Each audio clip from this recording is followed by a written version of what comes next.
पोरेला के पिछले वीडियो में हमने इसके सेक्स ऑर्गन डेवलपमेंट के बारे में पढ़ा था कि किस तरह से पुंदानी और जो स्त्रीदानी इनका निर्माण होता है। इनका निर्माण विशेष लेटरल ब्रांचेस के द्वारा होता है, यानी पार्श्व शाखाओं में जो पुंदानी शाखा बनती है, स्त्रीदानी शाखा बनती है। उन शाखाओं के अंदर जो मेल प्लांट है उसके अंदर पुंदानी का निर्माण होता है, और जो फीमेल प्लांट है उसके अंदर जो स्त्रीदानी है उसका निर्माण होता है। इनके परिवर्तन के बाद फिर होता है फर्टिलाइजेशन। निषेचन के पश्चात जाइगोट का निर्माण होता है। अब हम पढ़ेंगे जाइगोट से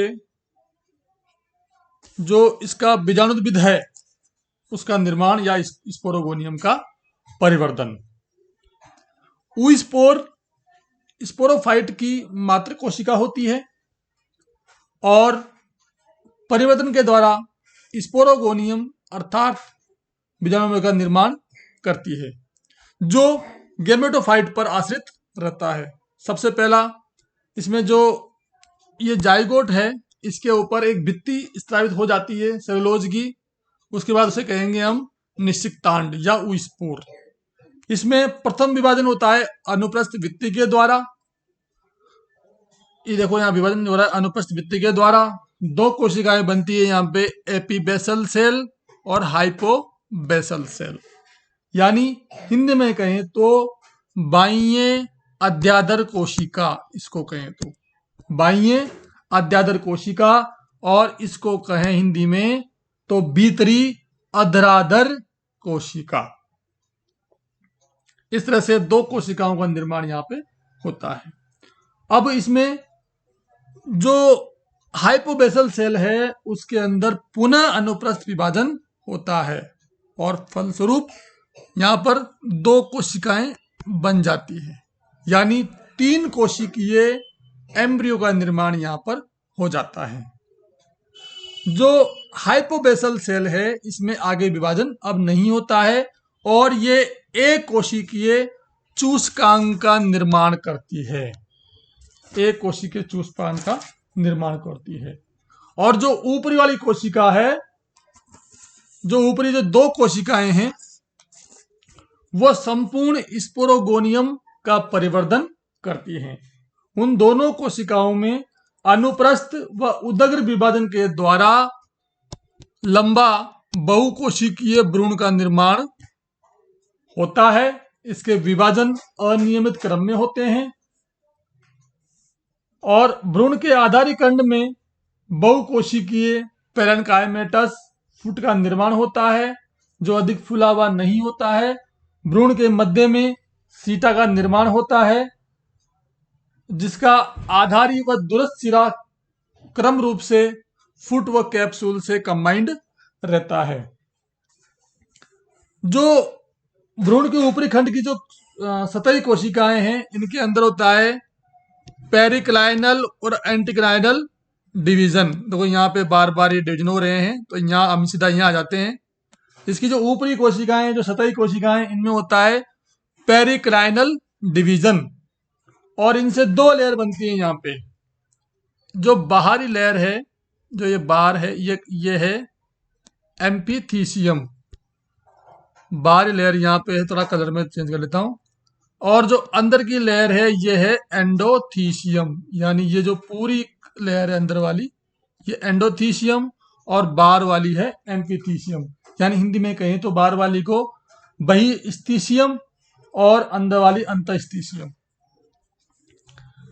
जो बाहर की जो कोशिकाएं एम्फीथीसियम कोशिकाएं हैं, इन कोशिकाओं में एंटीक्लाइनल व पेरिक्लाइनल डिवीजन यानी परिणतिक विभाजन और अपनतिक विभाजनों के द्वारा 3-4 स्तरीय कैप्सूल वॉल का निर्माण होता है, तथा जो एंडोथीसियम है इसके द्वारा आर्चिस्पोरियम प्रप्रसूतक कोशिकाओं का निर्माण होता है। यानी इसका जो ये एंडोथीसियम पार्ट है ये हुआ इसका फर्टाइल भाग, जनन वाला भाग, और जो ये है बंदे भाग, यानी इससे बनती है आगे जाके इससे स्पोर का निर्माण होगा। जो आर्चिस्पोरियम है इनके द्वारा बनती है बीजाणु मात्र कोशिकाएं और इलेटर मदर सेल। बीजाणु मात्र कोशिकाएं, स्पोर मदर सेल और इलेटर मदर सेल, ये दोनों कोशिकाएं मिली हुई होती हैं, मिश्रित प्रकार में होती हैं। और बीजाणु मात्र कोशिकाएं विभाजन से पूर्व चतुष्पालित हो जाती हैं तथा इनके केंद्रक में मियोसिस के द्वारा 4 केंद्रक बनते हैं जो प्रत्येक पाली में स्थानांतरित हो जाते हैं। इस तरह से ये एक पाली पीछे टोटल टेट्राड, स्पोर टेट्राड। और इनका जो कोशिका द्रव्य है वो चारों भागों में विभाजित होकर यहाँ पर बीजाणु चतुष्क का निर्माण होता है। जो इलेटर की कोशिकाएं हैं ये बड़ी हो जाती हैं और बाद में इनके निर्माण से इलेटर बनता है। अब हम बात करते हैं परिपक्व बीजाणुविद की संरचना का, स्ट्रक्चर ऑफ मैच्योर स्पोरोफाइट। परिपक्व जो स्पोरोफाइट है या स्पोरोगोनियम है ये मुख्य रूप से 3 भागों में डिवाइड होता है, फुट, सीटा और कैप्सूल में। और जो इसका सीटा है, जो इसका पहले बात करते हैं फुट की, यानी हिंदी में कहें तो इसका बोलते हैं इसको पाद, फुट। ये पेरेन्काइमेटस कोशिकाओं का बना होता है, अधिक फूला हुआ नहीं होता है, इसलिए जो फुट व सीटा हैं वो आपस में स्पष्ट रूप से विभेदित नहीं होते हैं। और फुट व सीटा का आधारीय भाग गैमेटोफाइट में जो उसका टिश्यू है उसके अंदर दसा हुआ रहता है। तो देखिए यहाँ पे ये सीटा पार्ट यहाँ दिखाया गया है और ये फुट वाला पार्ट, और ये पूरा जो बाहर का पार्ट है यहाँ से यहाँ तक का, थोड़ा मैं कलर चेंज कर लेता हूँ। यहाँ पे जो बाहर का पार्ट है ये है, बाहर का पार्ट जो है ये है, यहाँ पर ये प्लांट का भाग है और बाकी ये यहाँ पे फुट और सीटा वाले पार्ट है।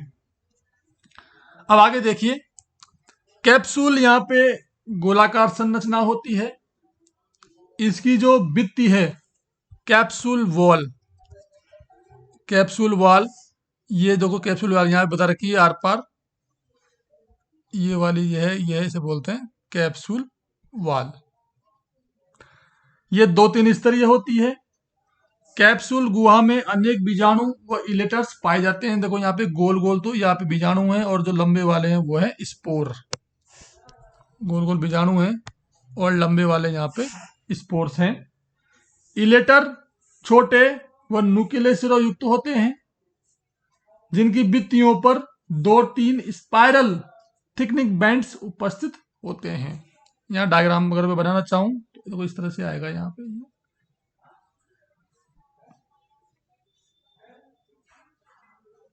ये इसे कहेंगे हम इलेटर्स, ELATERS। हिंदी में कहें तो धात्री कोशिकाएं इन्हें कह सकते हैं। जो इलेटर हैं इनकी प्रकृति हाइग्रोस्कोपिक होती है, आर्द्रताग्राही होते हैं और ये बीजाणुओं के प्रकीर्णन में सहायक होते हैं। बीजाणु चतुष्क जो है वो यहाँ पर देखो मौजूद है। स्पोर टेट्राड ये एक दूसरे से अलग हो जाते हैं, यानी 4 कोशिकाएं बन जाती है स्पोर टेट्राड से, और जो चारों जो स्पोर्स हैं वो एनवायरनमेंट में जाकर एक नए प्लांट को जन्म देते हैं। तो इस तरह से ये परिपक्व स्पोरोगोनियम की संरचना मैंने आपको बताई है।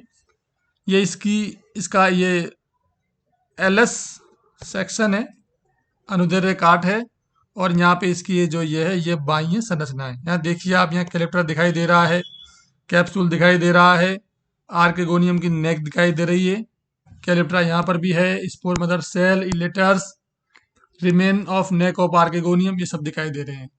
तो इस तरह से ये पूरी स्पोरोगोनियम की आंतरिक संरचना व बाह्य संरचना में आपको बताइए। एग्जाम के हिसाब से स्पोरोफाइट की संरचना बहुत ही महत्वपूर्ण है।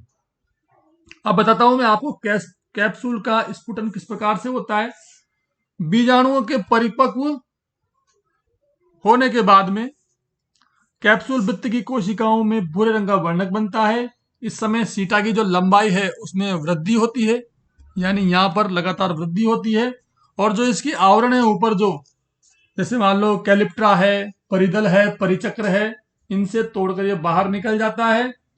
और बाहर निकलने के बाद में जो कैप्सूल की जो वॉल है वो अनकवर तो हो ही जाती है, उसके बाद में ये अलग अलग कपाटों में टूट जाती है।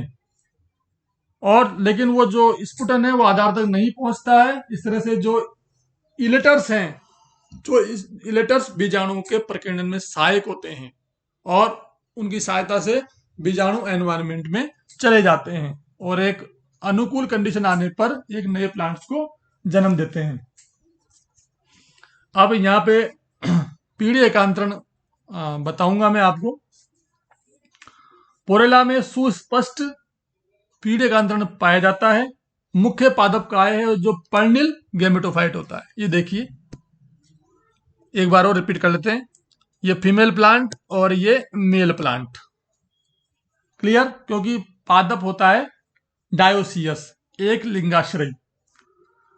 नर पादप पर पुंदानिया और मादा पादप पर बनती है स्त्रीदानिया। तो यहाँ तो यह है मेल पादप, तो यहाँ बनेंगी पुंदानिया और यहाँ बनेगी स्त्री दानिया। इसके बाद में यहाँ बनता है पुमणु, यहाँ बनती है एग सेल, यानी एंथ्रोजॉइट और एग सेल। इनमें होता है निषेचन, फर्टिलाइजेशन, वाटर इज एसेंशियल। पानी की उपस्थिति में जल का होना अनिवार्य है निषेचन के लिए। निषेचन होने के बाद में यहां बनता है फिर जाइगोट। जाइगोट में हुआ, ये सेल कवर हो गई यहाँ पे। इसके बाद में बना यहाँ पे 2 कोशिकीय एम्ब्रियो।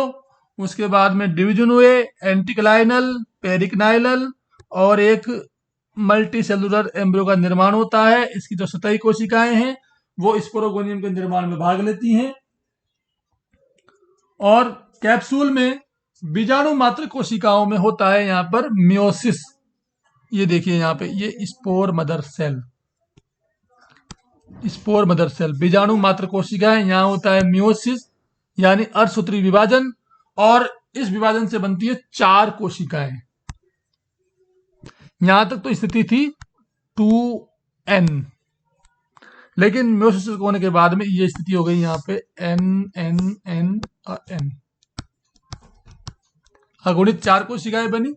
और ये है स्पोर, ये है बीजाणु।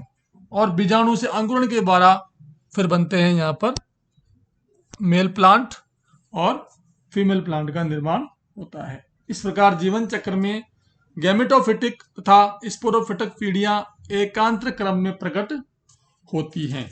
इस तरह से पोरेला का जो जीवन चक्र है वो पूरा होता है। जिन बुक्स का मैंने सहारा लिया है, आप भी सहारा ले सकते हैं। काफ़ी सारी बुक्स का कंटेंट मैंने इसमें शामिल किए हैं, उनके बारे में बताना चाहूँगा और इन बुक्स का भी धन्यवाद देना चाहूँगा। जैसे अपुष्पोद्भिद विविधताएं, ब्रायोफाइटा, टेरिडोफाइटा व पुरावनस्पतिक विज्ञान, ये बुक है त्रिवेदी शर्मा घनखंड की, RBD पब्लिकेशन हाउस जयपुर की। दूसरी बुक है अपुष्पोद्भिद विविधताएं, ब्रायोफाइटा, टेरिडोफाइटा व पुरावनस्पतिक विज्ञान, वर्मा गेना चौधरी, अलका पब्लिकेशन अजमेर। तीसरी किताब वनस्पति विज्ञान, विषाणु, जीवाणु, bryophyta, pteridophyta, Singh Pandey Jain, Rastogi publication Meerut. A text book of botany, Satish Kumar, Pragati Prakashan Meerut. Botany of degree student, bryophyta, BR Vashishtha, S Chand company, New Delhi. इन किताबों का मैंने सहारा लिया है, इनके कंटेंट लिए हैं और इनको साइट किया है। सभी का धन्यवाद और सभी ने ध्यान से सुना। सभी का आभार।